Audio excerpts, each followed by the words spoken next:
제7장 하나님의 침묵. 이 과에서는 하나님의 침묵을 다룰 것인데 이것은 하나님이 자신에 대해 계시하신 위대한 진리들 중 하나입니다. 하나님의 침묵은 인생에 있어서 매우 중요한 문제이고 또 성경에서 많이 논란되고 있는 문제들 중 하나이기도 합니다.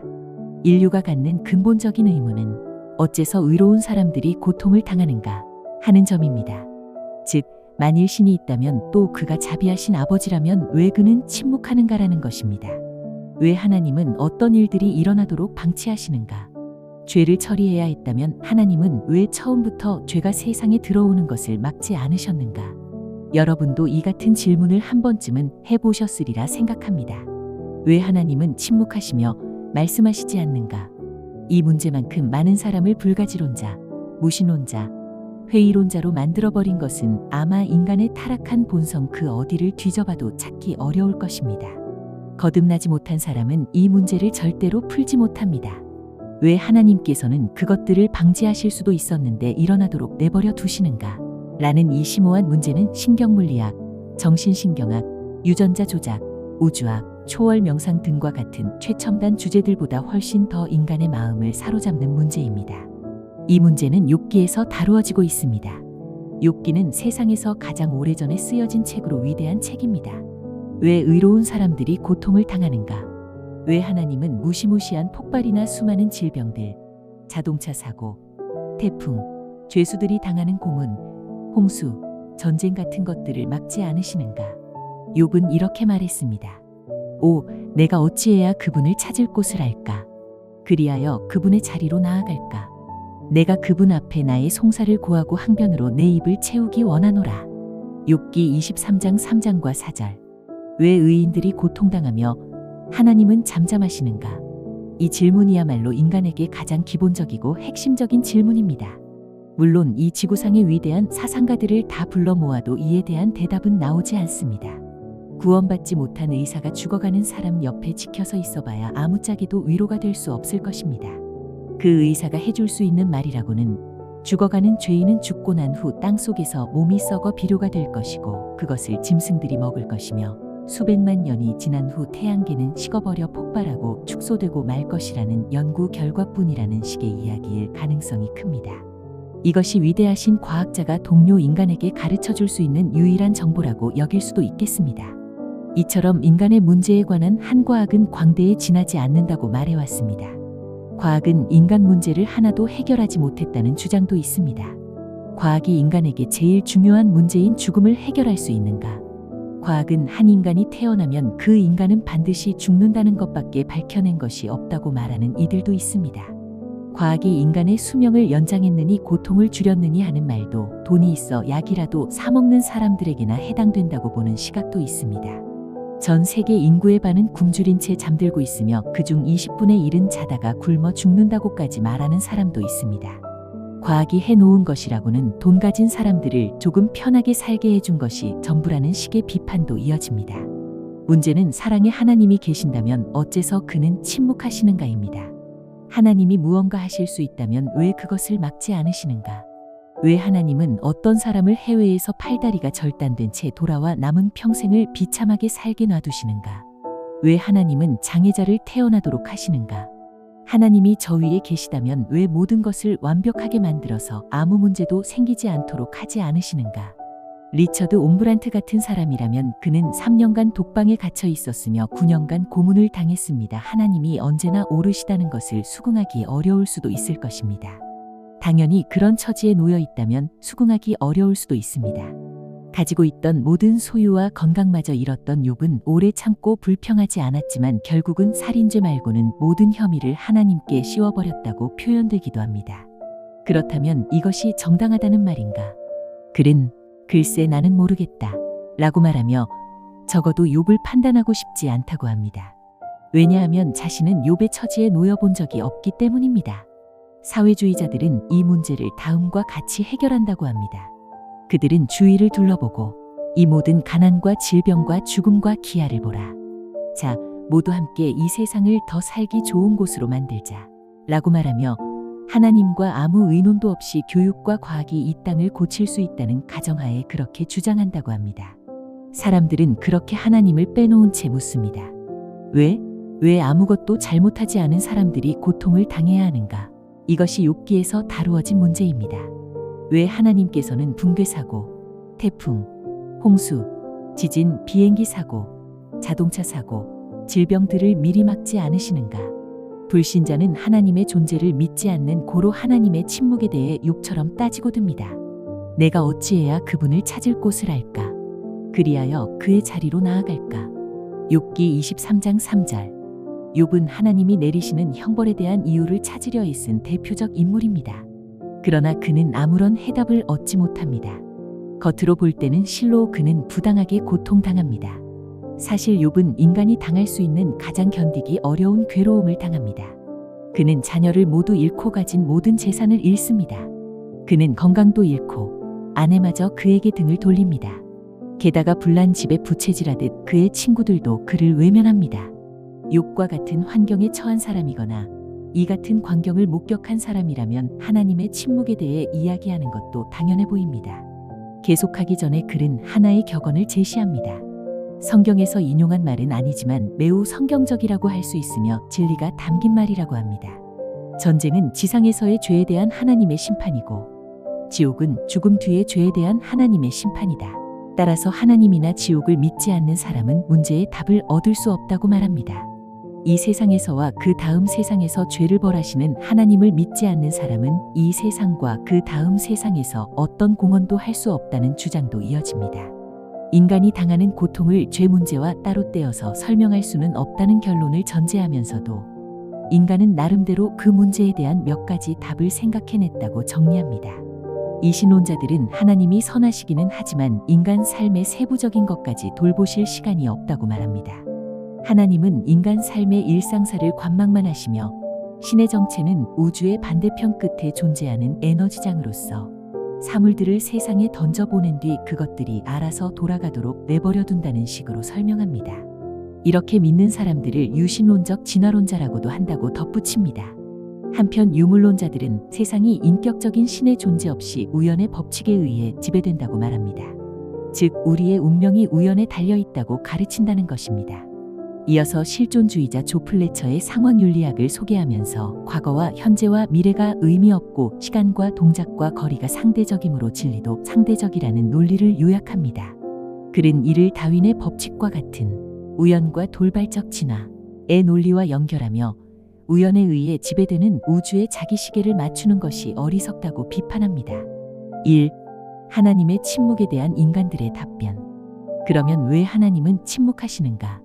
여기에 인간이 제시한 몇 가지 부정적 대답이 있습니다. 1. 하나님은 무관심하시다.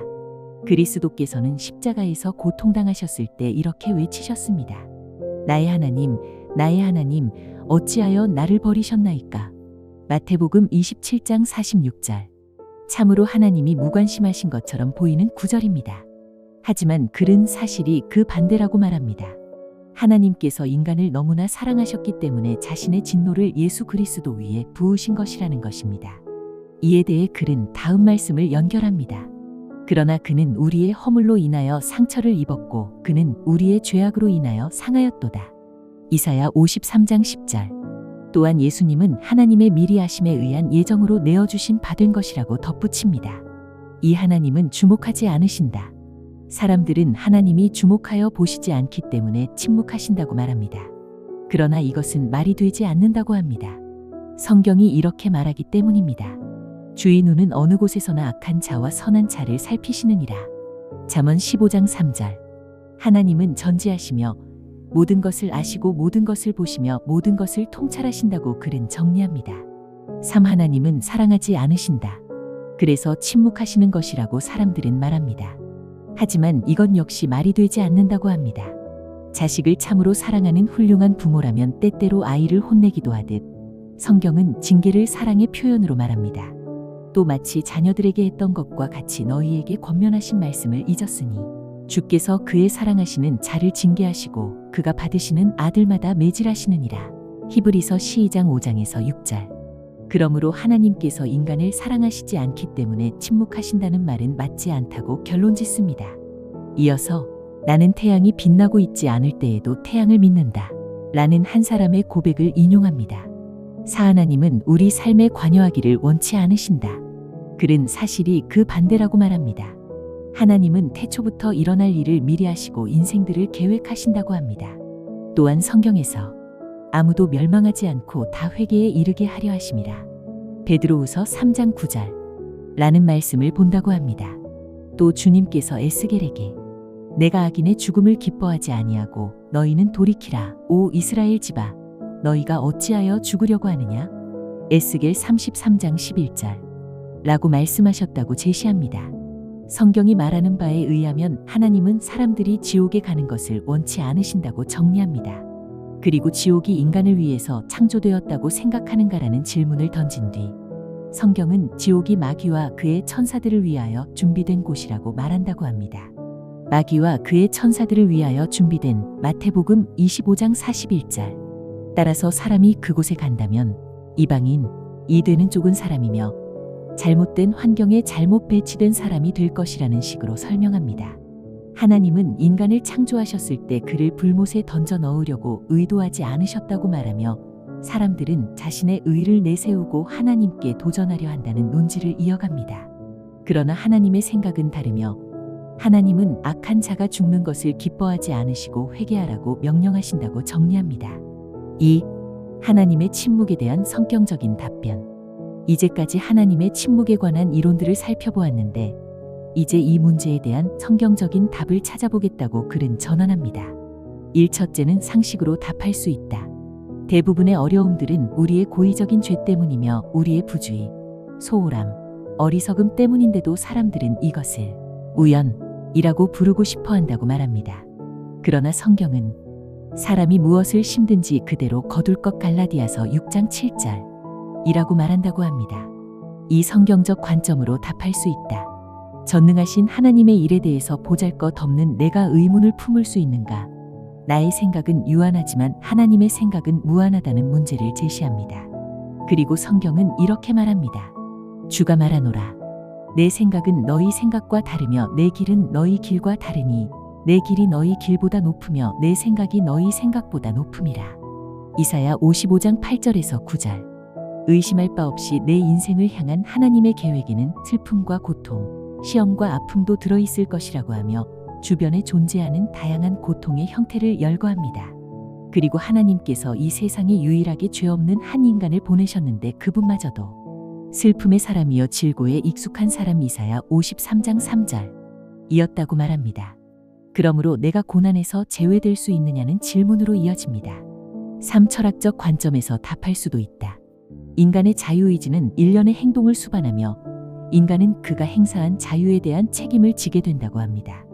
그러므로 하나님께서 분명히 말씀하셨는데도 무시해버린 결과를 하나님께 떠넘기는 것은 책임 전가라고 주장합니다.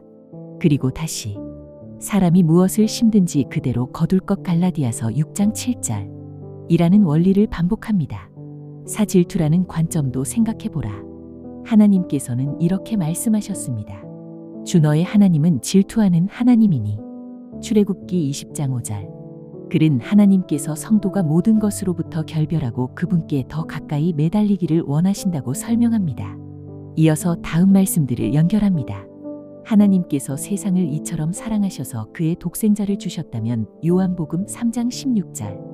여기에 사랑이 있으니 우리가 하나님을 사랑한 것이 아니요 그분이 우리를 사랑하시고. 요한일서 4장 10절. 그리고 가장 큰 계명으로 너는 내 마음을 다하고 혼을 다하고 생각을 다하여 주 너의 하나님을 사랑하라. 이것이 첫째며 큰 계명이니라. 마태복음 22장 37절을 제시합니다. 5. 섭리적인 관점도 있다. 하나님께서는 자기의 백성에게 고통과 재난을 허락하셔서 그들이 하나님만을 의지할 수밖에 없도록 하신다고 설명합니다.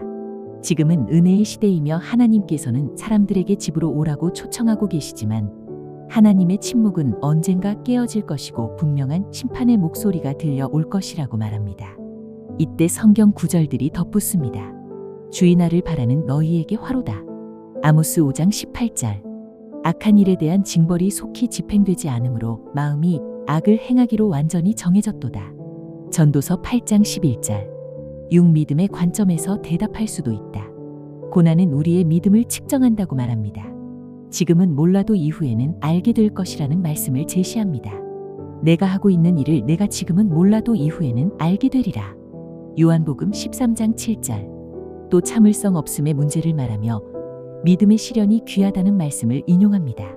너희 믿음의 시련이 예수 그리스도께서 나타나실 때의 칭찬과 존귀와 영광을 받게 하려 함이니라. 베드로전서 1장 7절. 그리고 이 생에서의 고난보다 더 비참한 비극은 그리스도 없이 죽어 불못으로 향하는 것이라고 경고하며 하나님의 자녀가 겪는 시련은 결국 영광 가운데서 의미가 밝히 드러날 것이라는 방향으로 글의 흐름을 이끕니다. 7. 하나님의 침묵은 그분의 신비로운 사역이기도 하다. 마지막으로 예수님께서 날 때부터 소경된 사람에 대해 하신 말씀을 제시합니다. 이 사람이나 그의 부모가 죄를 지은 것이 아니요 오직 그 사람 안에서 하나님의 일들을 나타내고자 함이라. 요한복음 9장 3절. 이것이 그에게 주어진 유일한 답이었다고 말하며 같은 방식으로 오늘의 고난도 죄 때문이 아니라 하나님의 약속이 참되다는 것, 하나님의 은혜가 족하다는 것, 시련을 통해 거룩하심에 참여하게 된다는 것을 가르치시기 위한 것일 수 있다고 정리합니다.